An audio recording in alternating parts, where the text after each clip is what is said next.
Rarely do I feel as conflicted about a game as I do No Man's Sky, which is a game for PlayStation 4 and PC that procedurally generates entire galaxies of space stuff to explore. On paper, it seems like all I ever wanted in a modern open-ended space sim, with a mishmash of components from Frontier, Elite 2, the precursors, Captain Blood, the X series, Starflight, and Spore. And I love the origin story behind its developer, Hello Games. They're a self-funded indie studio in Guildford, England that, before now, only had Joe Danger as their claim to fame. A polished, but ultimately unambitious, side-scrolling motorcycle racer. They are a David that purposely created their own Goliath, and then did their best to slay him no matter the odds. And make no mistake, the odds were never in their favor, with everything from the flooding of their studio at the end of 2013 to the very hype around their game piling up to unforeseeable and unmanageable levels. To be fair, some of the latter can be attributed to Sony, who didn't fund the game's development but did handle the distribution and marketing. And so we've got one of the most ambitious games ever made, created by 15 people in Guildford, selling for the price of $60, and which ultimately has a list of problems that would doom any other game to obscurity. But we'll get to that momentarily. For now, let's just go over the gameplay. I'll mostly be showing the PlayStation 4 version captured using its built-in capture app, so the quality isn't as high as I'd like and it's a bit low res, but since the PC port is a god-awful mess right now, PS4 is what I ended up playing on the most because it's the only one I could play at all. No Man's Sky begins with an intro featuring lots of sky, or I suppose technically it's space, but either way, there are no men in sight for which to claim ownership of it. You then wake up on a random planet in a random part of the galaxy with a decidedly non-random computerized voice telling you that you're alive, barely. Turns out some of your stuff has been broken and needs repairs, and from here it's up to you to figure out how to do so. It's a pretty major hurdle to overcome right off the bat, with very little in the way of instructions to guide you and plenty in the way of things trying to figuratively kick you in the junk. No Man's Sky may be a lot of things, but first and foremost, it is a survival sim. So expect to make a lot of stupid mistakes at first, just trying to stay alive. You're just tossed into this alien world and you have no idea what anything is, what it does, or how to properly use it. And depending on the random planet you receive, it's possible you'll have a much easier or harder experience due to the blend of stuff it contains. So keep in mind that everyone's start to the game will be somewhat unique.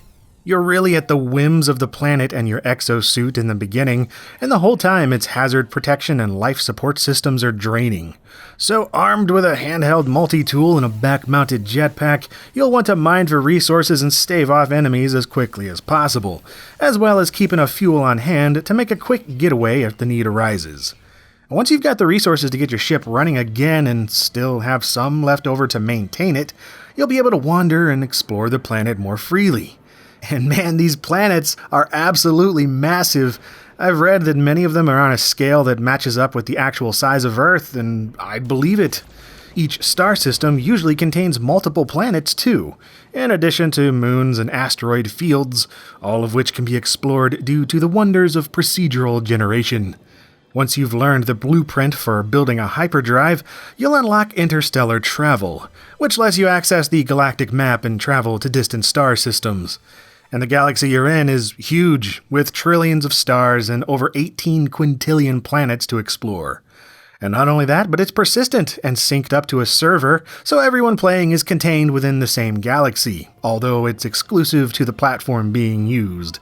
The game is still totally playable offline, but if you're connected, you do have access to this extra layer of community-driven awesomeness.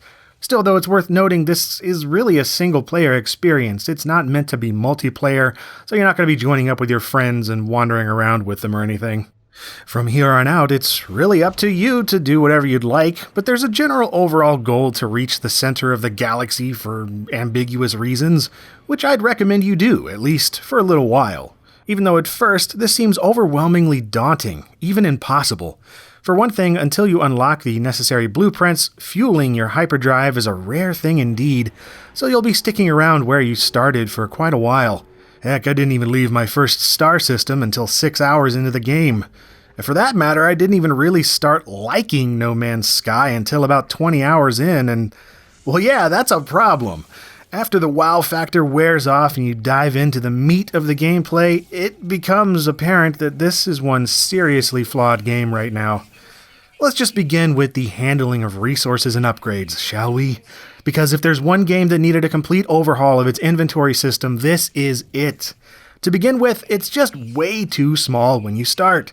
Even when you're finally able to upgrade your suit and ship, you'll still fill up both inventories in record time, especially because it's slot-based and not weight-based, which means that 500 units of a heavy alloy takes up the exact same amount of space as a single tiny upgrade chip. Now you might think, big deal, just don't hoard so much stuff, and I might agree if you didn't absolutely need free inventory spots to perform several basic tasks. For instance, any equipment upgrades will take up one whole inventory spot, no matter how major or minor. And if you want to craft something and use up some of those raw materials you have, well, unless you have free inventory space in the particular inventory where the item goes, it won't let you. It won't even let you open the crafting menu to check out what materials you need to complete your current task. Or hey, do you have a full inventory but want to talk to this alien really quick?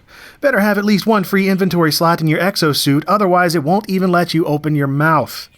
Oh, but what if you just drop an item onto the ground really quick so you can talk to them? Nope, there's no way to simply drop items. In fact, there's not even a way to swap items from one slot to another unless you have a free spot to drop it in first before moving that initial item again.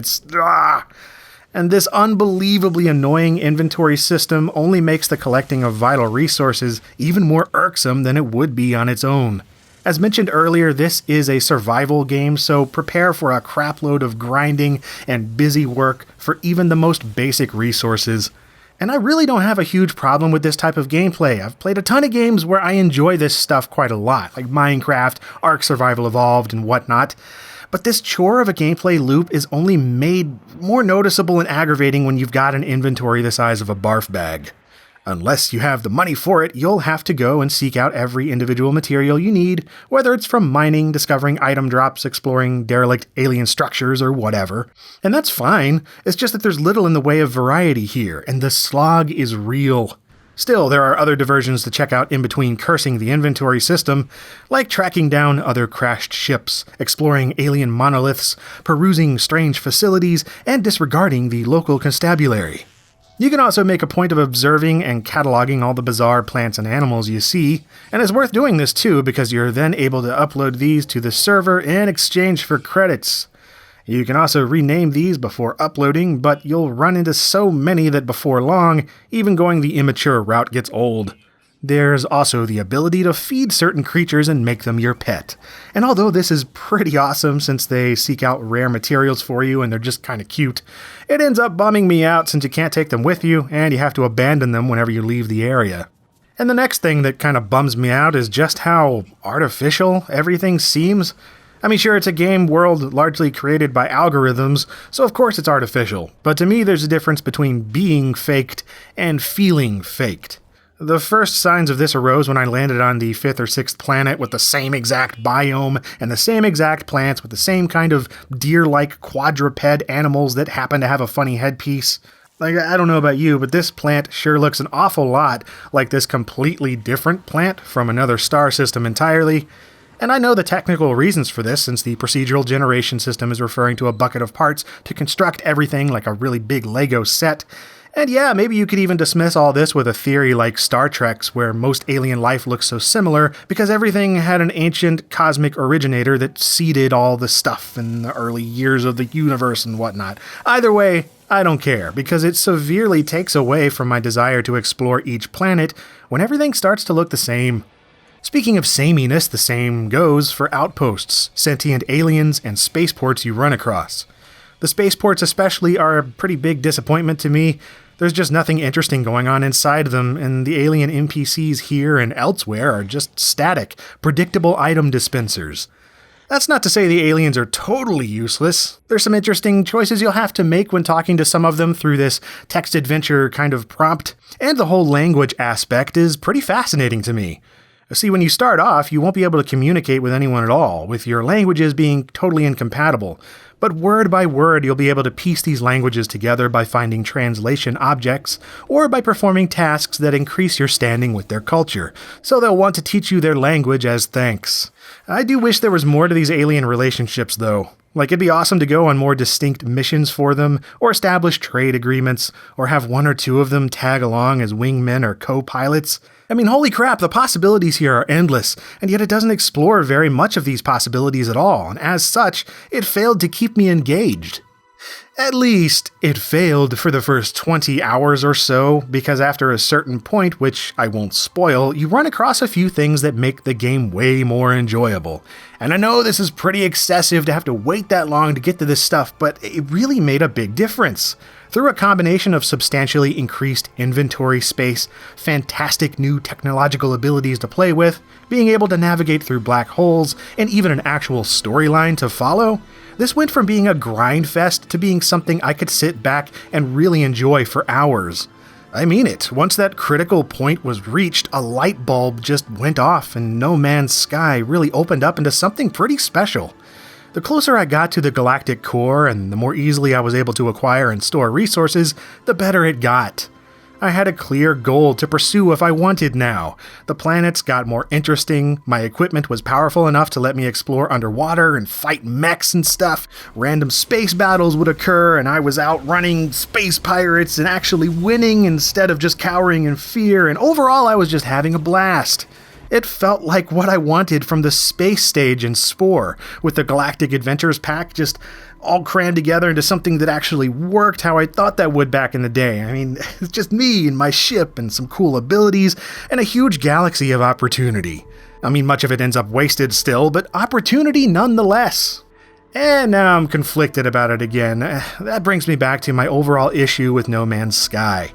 It's not that it's a bad game by any means, but it's that it only treads water with its own ideas without actually diving into the deep end.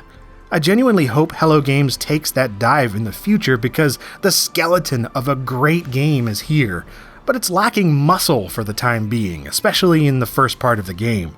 Again, I can't stress enough how aggravating the first 20-something hours were for me, and man, that just sucks.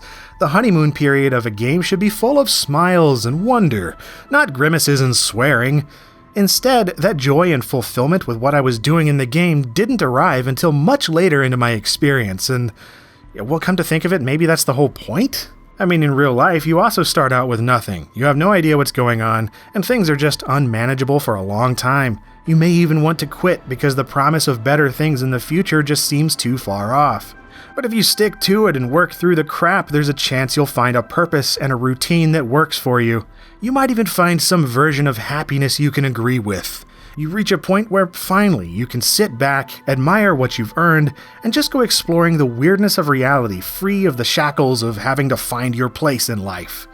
I don't know if it's just a sleep deprivation talking here or what, but once I got to the good parts of No Man's Sky, I really felt that. Maybe you will too, or maybe you won't. Either way, I would understand. I understand why people love this game, and I understand why people hate it too. I also understand if you think it's squarely in the middle, an overpriced bunch of forgettable nonsense. No Man's Sky is a big enough game with enough varying experiences to be all these things simultaneously, and despite its numerous problems and baffling design choices, I've developed this genuine respect for it because of that. It's still difficult for me to wholeheartedly recommend it, especially at $60, but it's certainly something that's gotten me thinking, and that's more than I can say for most games in 2016.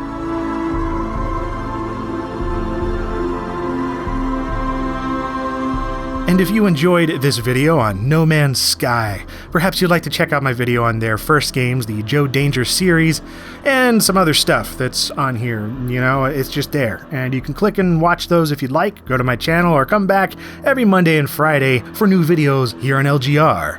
And as always, thank you very much for watching.